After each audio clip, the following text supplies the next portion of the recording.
So, do you have any negative patterns that keep showing up in your life? Would you like to clear those negative patterns?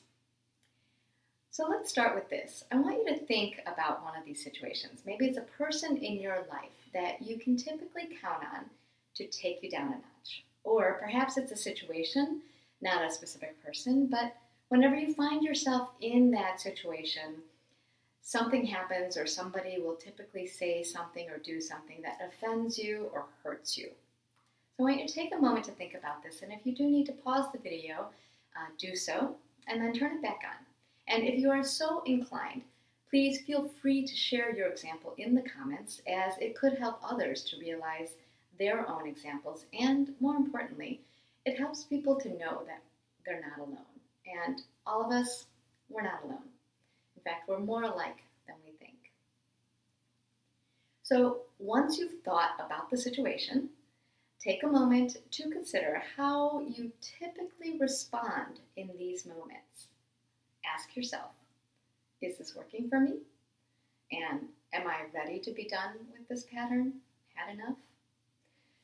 Hi, Anna here, certified neurotransformational life coach and emotions coach, bringing you the know-how to tap into and trust your own inner coach so that you can help yourself to live the life you were born to love every single day. So back to this situation. Now, if your situation and response is working for you, it's not a big deal, then you can just skip the rest of this video. Thank you for being here. If calling attention to these or this situation has reminded you that you don't like this in your life at all, and you're ready to change the pattern, then this is for you. So recognizing the pattern is the first step. So when these things happen, it's amazing what we do to protect ourselves and to move around the issue instead of facing it. We manage to let our anger loose to protect and disguise the pain that we're actually feeling, or we hide or blame or cover up in shame or overcompensate to bypass guilt and other self-protecting avoidance strategies. And these strategies actually create more pain through a lack of understanding or not creating the opportunity to understand. But this discomfort often feels like it's not as bad as facing the issue itself, says your ego. But what is the truth? How bad is it really? So here's the thing about these patterns. They're patterns because there's an underlying trauma that needs your attention, and the deeply uncomfortable emotions that come from it are a product of the trauma that wasn't processed. And emotions are persistent. They keep coming back to you until you deal with it so that you can clear it. They're trusty that way. So not letting an old trauma process is like not letting yourself hear the end of a story that has a painful beginning or challenge that ultimately has a happy ending. I had the situation with my child when she was a young child, a toddler, and I decided I was going to let her watch her first movie. And I picked this sweet movie called Milo and Otis, or Adventures of Milo and Otis, and about a dog and a cat living on a farm, and they were best of friends, and they got into all sorts of fun in their home space. And one day, I believe it was the dog had gotten into a box and floated down the river accidentally, and the cat followed it, or the other way around. In any case, both of them were off away from their home, and at that point my daughter said, no more, I can't watch this. So she would not let me, or would not watch the rest of it. And I thought, okay, I've left her now with this trauma of these animals who had left their home and they were now facing the wild and unknown, and she didn't want to finish. And that's okay, of course, but it reminds me of the same thing. When there's a trauma that happens and then we don't want to see it, we don't allow ourselves to see it. Not facing an ongoing problematic problem, that's one thing we could do, avoid it. It's like having a huge project looming over your head and putting it off over and over. Meanwhile, letting the anxiety build because you haven't started and you don't even know what you're afraid of.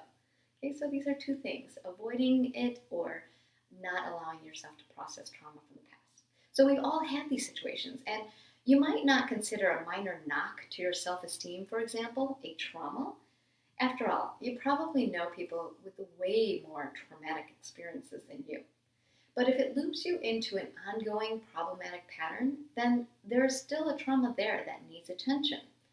It's the same as when you're raising kids and their major problems, we know as adults are not a big deal, but it is to them at that stage, and it matters. So, what needs to happen to break these patterns? Well, first of all, it is being aware of the pattern, just as we've just discussed. And then the second is deciding that you're ready to change that pattern. You've had enough. And then the third thing is allowing yourself to feel the pain that keeps coming up for you and exploring it with curiosity and without judgment so that you know what you're dealing with. And a little note about that last step. I want to stress that it is important for you to feel safe physically and emotionally before you dig into the feelings that you've buried deep for a reason. I work with my clients on strategies to build their nervous systems as they do this work to uncover and free some of the stuck energy, some of the trauma that remained. And deep yogic breathing and the safe physical space is a minimum. So notice where you are and don't underestimate the value of a skilled coach to guide you through this process. So when you feel safe, and it's okay to experience some reticence and discomfort, that's okay, allow yourself to feel the pain that keeps coming up for you so you know what you're dealing with. From there, your pain will likely feel a little better, at least, just from giving attention to it. And that's the start. When you know what you're actually dealing with, you can begin to ask yourself and ask your heart for solutions. What is it that's truly happening here? And what is it that you truly need? And the answers are both in feeling it and allowing yourself to come up with practical steps now that you know what it is. And it'll be individualized for you, as it should be. So from a practical standpoint, you want to create an assertive response to this person who reliably takes you down a notch, or that situation that hurts or offends you every time. And this is about setting your boundaries. The feeling part is the critical piece to really understand what it is that you're dealing with and what it is that hurts you or offends you truly. And the same situation could happen for someone else and not have the same impact. It is your personal pain, your trauma that defines the boundary that you need.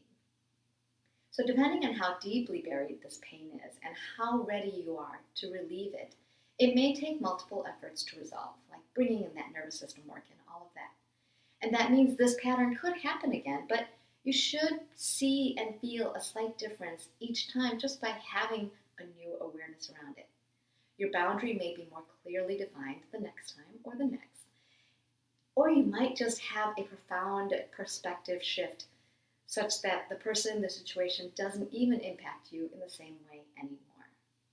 So, in sum, it starts with awareness of the patterns and deciding you're done with it, checking in on the strength of your nervous system and the personal safety you feel within your environment, and then giving the attention to those deep feelings underlying your triggered responses. And of course, the last part is getting to those heart-centered solutions to resolve the situation. By the way, if you are in an unsafe physical environment, please seek professional help. For your nervous system work, I highly recommend Kundalini Yoga and meditation. As a teacher and practitioner of this myself, I have seen and felt personally the strengthening of my nerves and my capacity to take on the deepest challenges of life just by bringing this practice in. If this message was helpful to you, please like, share, and subscribe, and let me know in the comments what landed for you. And if you're interested in coaching with me or Kundalini Yoga, please find me at my website, essentialsoulmama.com. So until next time, stay true to yourself and live the life you were born to love. Satnam.